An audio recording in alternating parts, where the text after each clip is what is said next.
Hello friends, how are you? I hope you will be fine. Today I will teach you concept of future continuous tense. जैसा कि हमने इसके पहले video में भी पढ़ा concept of future continuous tense में roll number first and second, इस वीडियो में पढ़ेंगे roll number third and fourth. यानी कि एक एक दो रूल एक एक वीडियो में पढ़ते हैं। तो अगर ये वीडियो अच्छा लगे तो वीडियो को लाइक, चैनल को सब्सक्राइब जरूर करें, साथ में बेल आइकन को भी प्रेस करके रखें जिससे कि आने वाला हर एक नोटिफिकेशन आपको जरूर मिले। ठीक ना? तो पढ़ते हैं concepts of future continuous tense. Future continuous tense के कॉन्सेप्ट में रोल नंबर है थर्ड। तो मैंने कुछ पहले से ही लिख रखा है इस व्हाइट बोर्ड पे, क्या फॉर एग्जामिनेशन, पहले क्या दे दिया ब्रैकेट में, फॉर एग्जामिनेशन, यानी कि एग्जामिनेशन एग्जाम के लिए, ठीक ना, परीक्षा के लिए। जब भी फ्यूचर कंटिन्यूअस टेंस एग्जाम में आएगा तो कंडीशनल सेंटेंस, कंडीशनल सेंटेंस के साथ यानी डबल क्लास में, कंडीशनल सेंटेंस के साथ यानी कि डबल क्लास में आएगा। ठीक ना? किसमें? डबल क्लास में। तो एग्जाम्पल में लिखते हैं एग्जाम्पल नंबर फर्स्ट, यानी कि कैसा सेंटेंस आएगा एग्जाम में,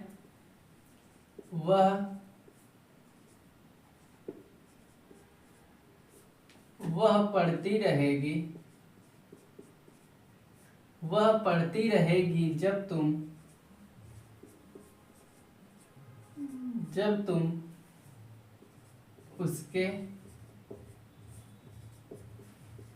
उसके पास जाओगे। ठीक ना? डबल क्लास में है ना, यानी कि वह पढ़ती रहेगी। एक सेंटेंस क्या है, वह पढ़ती रहेगी जब तुम उसके पास जाओगे। दूसरा फर्स्ट क्लास ये वह पढ़ती रहेगी, और दूसरा क्लास क्या है, जब तुम उसके पास जाओगे। तो इसे कैसे बनाएंगे, लिखेंगे she will be reading, she will be reading when, जब का English when you go to her, यानी कि वह पढ़ती रहेगी जब तुम उसके पास जाओगे। और ऑब्लिक करके या और करके एक और तरीके से लिख सकते हैं, यानी कि व्हेन यू गो टू हर को पहले कर देंगे, सी विल बी रीडिंग को बाद में। ठीक ना? यानी कि when you go to her, उसके बाद she will be reading, she will be reading, यानी कि सेंटेंस क्या है, वह पढ़ती रहेगी जब तुम उसके पास जाओगे। तो she will be reading when you go to her, या एक और तरीके से बना सकते हैं when you go to her she will be reading. ठीक ना? यानी कि फर्स्ट वाले क्लास को सेकंड नंबर पे, या सेकंड वाले क्लास को फर्स्ट नंबर पे रख दिए। ठीक ना? तो ये था एग्जाम्पल रोल नंबर थर्ड के लिए। अब लिखेंगे रोल नंबर फोर। आशा करता हूं समझ में आया होगा ये रोल नंबर थर्ड और रोल नंबर थर्ड का एग्जाम्पल भी। ठीक ना? अब पढ़ेंगे क्या, रोल नंबर फोर। तो थर्ड के जगह क्या कर देते हैं, roll number four. Roll number four में क्या रहेगा, when comma if comma until comma unless comma as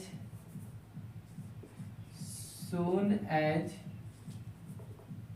comma as long as. ठीक ना? एज लॉन्ग एज के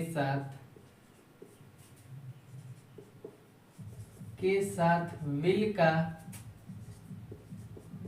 का प्रयोग नहीं होता है, विल का प्रयोग नहीं होता है, बल्कि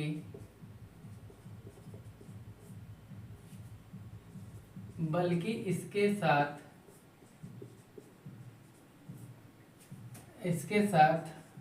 प्रेजेंट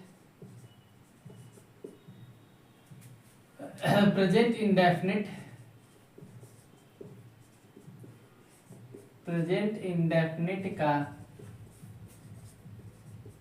प्रयोग किया जाता है,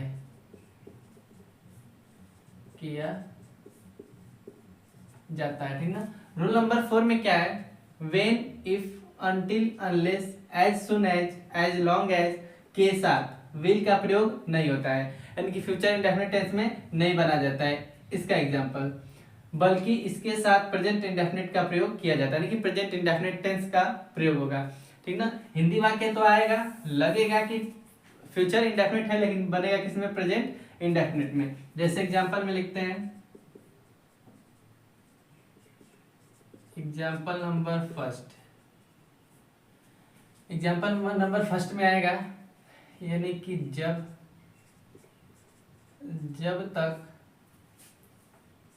जब तक तुम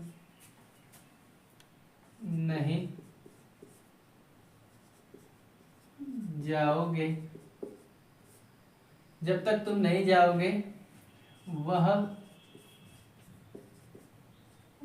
वहां खड़ी रहेगी, ठीक ना। एग्जाम्पल क्या है, जब तक तुम नहीं जाओगे वह वहां खड़ी रहेगी, ठीक ना। तो लग रहा है कि फ्यूचर, लग नहीं रहा है ही है, फ्यूचर इंडेफिनिट टेंस में, या जब तक तुम नहीं जाओगे, यानी कि पहला वाला क्लास भी फ्यूचर इंडेफिनिट टेंस में, दूसरा वह वहां खड़ी रहेगी, ये भी फ्यूचर इंडेफिनिट टेंस में, लेकिन बनेगा फ्यूचर इंडेफिनिट का तो लग रहा है, लेकिन बनेगा प्रेजेंट इंडेफिनिट में, ठीक है। जैसे बनाते हैं, जब तक तुम नहीं जाओगे, तो लिखेंगे until you go, ठीक ना। फ्यूचर इंडेफिनिट का है, लेकिन बना है किसमें, प्रेजेंट इंडेफिनिट में, until you go। उसके बाद लिखेंगे क्या, वह वहां खड़ी रहेगी, she will be standing there, वह वहां खड़ी रहेगी, तो she will be standing there, ठीक ना। यानी कि जब तक तुम नहीं जाओगे वह वहां खड़ी रहेगी, तो until you go, यानी कि फ्यूचर इंडेफिनिट टेंस का सेंटेंस लेके बना है किसमें, प्रेजेंट इंडेफिनिट में, until you go she will be standing there, वह वहां खड़ी रहेगी, she will be standing there। जब तक तुम नहीं जाओगे, तो until you go, वह वहां खड़ी रहेगी, she will be standing there। तो ये था concepts of future continuous tense में रूल नंबर 3 एंड 4।